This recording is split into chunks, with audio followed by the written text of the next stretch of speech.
तो यहाँ पर हम हैं पोखरा में। पोखरा में अभी हम आए हैं शिव जी के बहुत ही बड़े से मंदिर में, जहाँ पर शिव जी की बहुत ही सुंदर सी और बहुत ही बड़ी सी मूर्ति विराजमान है। साइड में पहाड़ हैं, बिल्कुल खाई जैसी जगह थी और ऊपर से पहाड़ बहुत ही सुंदर दिख रहे थे। यहाँ पर आकर हम लोग अभी एक बार बाउंड्री पर खड़े हुए थे और साइड के जो व्यूज थे उनको एंजॉय कर रहे थे। अभी इसके बाद जो है हम ऊपर मंदिर में जाएंगे। मंदिर में जब हम थोड़ी सी सीढ़ियां और चढ़ते हैं तो ऊपर आप देखेंगे कि इस तरीके की एक बड़ी ही प्यारी सी प्रतिमा विराजित है, जिसमें शिव जी के जो मुख हैं उनके 4 रंगों में डिवाइड किया गया है, मतलब 4 अलग-अलग कलर्स किए गए हैं। अब यहाँ पर इसके बाद मेरे हस्बैंड जो है, आपको पता है कि बमित से बहुत ज्यादा परेशान थे पोखरा के रास्तों की वजह से, तो वो नीचे ही बैठ गए थे। उसके बाद से मैं और दिया और हमारे जो ड्राइवर थे वो तीनों लोग हम लोग गए यहाँ ऊपर दर्शन करने। सीढ़ियां काफी ज्यादा थी, इसलिए उन्होंने कहा कि मेरी हिम्मत नहीं है, मैं नहीं जाऊंगा। तो मैंने कहा चलो ठीक है, हम दर्शन करके आते हैं। यहाँ पर ऊपर पहुंचने पे ये शिव जी की प्रतिमा है, सामने से दिखती है और नीचे मंदिर में बड़ा सा शिवलिंग था। और नेपाल में शिव जी के मंदिर बहुत ज्यादा फेमस है। जैसे आपको पता होगा काठमांडू में भी पशुपतिनाथ का बहुत ही सुंदर सा मंदिर है। अभी यहाँ पर ये पोखरा का जो मंदिर है, आप देख रहे हैं कि इसके बाद भी ऊपर सीढ़ियां थी जहां पर आपको लोग दिख रहे हैं, जहां पर आपको भीड़ दिख रही है। लेकिन हमने अपने शूज वगैरह बंद किए हुए थे और समझ नहीं आया जाए नीचे, इतनी ज्यादा थकान हो रही थी, तो हमने नीचे से ही दर्शन किया था। और ये नीचे वाला पार्ट है जिसपे शिवलिंग के ऊपर जो है 4 जो उनकी मूर्ति है अलग अलग रंगों वाली विराजित है। इसके अलावा दूसरी साइड भी एक बड़ा सा मंदिर था जिसपे माता रानी की मूर्ति लगी हुई थी, वो भी हम आपको दिखा रहे थे। तो इस तरीके से शिव जी की ये जो प्रतिमा है बहुत ही खूबसूरत लगी, तो हमने इसको कई बार कई एंगल से शूट किया था।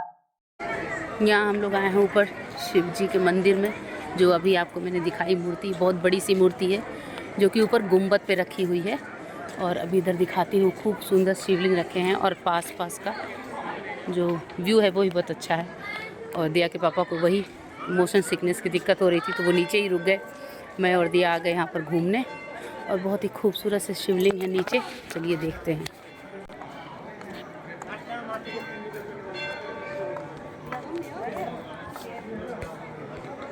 ये लाइन से शिवलिंग रखे हुए हैं पूरे गुम्बद के चारों तरफ।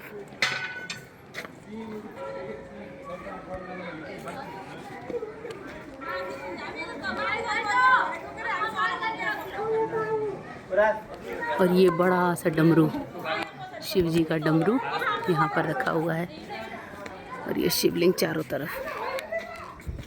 अब इसके बाद से जो है मंदिर के अलग अलग जगहों पे आपको शिवलिंग ढेर सारे दिख जाएंगे। मतलब शिवलिंग छोटे बड़े अलग अलग टाइप के, जैसे यहाँ पर ये फाउंटेन वाले थे, अभी फाउंटेन चल नहीं रहा था, यहाँ पर बड़ा सा शिवलिंग विराजित था। इसके अलावा साइड में भी छोटा सा था जो मैंने अभी आपको दिखाया था। इसके अलावा जो दिखाया ही था कि बहुत सारे शिवलिंग चारों तरफ थे। उसके बाद से अभी हम लोग यहाँ से निकलकर अब जो है हम इधर आए हैं और अब हम करेंगे बोटिंग। जी हाँ, बोटिंग के पास वाली जो जगह थी, आपको पिछले ब्लॉग में दिखाया था, वहां पर मिल रहे थे बहुत ही बढ़िया से गोलगप्पे। तो हमने कहा चलो गोलगप्पों का आनंद लिया जाए। यहाँ पे जो गोलगप्पे होते हैं वो थोड़े से डिफरेंट तरीके से होते हैं। इस तरीके से देते हैं ये लोग, और आपको ग्लास में या फिर कटोरी में पानी दे देंगे साइड में, आप अपने हिसाब से पानी डालकर उनको खा लीजिए। जो मसाला होता है वो भी डिफरेंट होता है। और उसके बाद से अभी हमने बाल बांध लिए क्योंकि गर्मी काफी ज्यादा हो गई थी।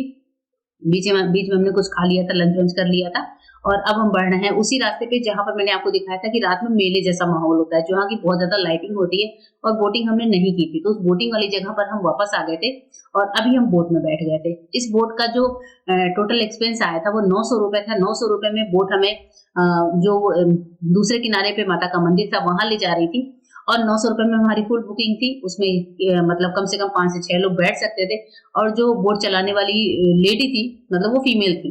पहली बार हमने देखा कि बोटिंग ले जाने वाली जो कोई लेडी है।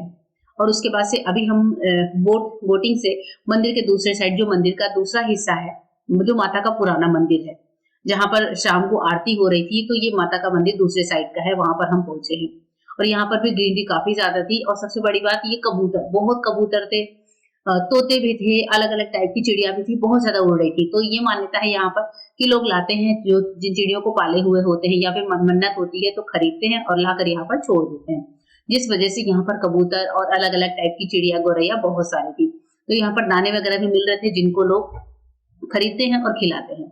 उसके बाद से अभी वापस बोट से ही हम दूसरे साइड जा रहे हैं, जिसके बाद से जो है हम कहाँ जाते हैं आगे के ब्लॉग्स में आपको दिखाऊंगी। तो ये हम बोटिंग से जो नज़ारा है पानी का वो आपको मैं दिखा रही हूँ। ये जो मॉर्निंग व्यू आपको दिख रहा है, इस टाइम पे हम हैं नेपाल के पोखरा में और सुबह के 5 बजे लगभग 5:13 हो रहे हैं और कितना खूबसूरत सनराइज़ पहाड़ों पर से दिख रहा है। इसी को देखने लोग दूर दूर से आते हैं और हमें ये अपने होटल के रूम के बालकनी से ही दिख गया है।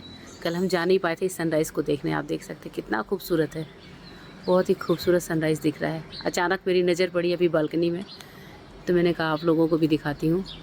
और ये है हमारे होटल से चारों तरफ का व्यू। ये पहाड़ आप देख रहे हैं, कितने बादल हैं यहाँ पर। रात में बहुत ही घनघोर झमाझम वाली बारिश हुई थी। ये है इस तरह से ये चारों ओर का व्यू आप देख सकते हैं।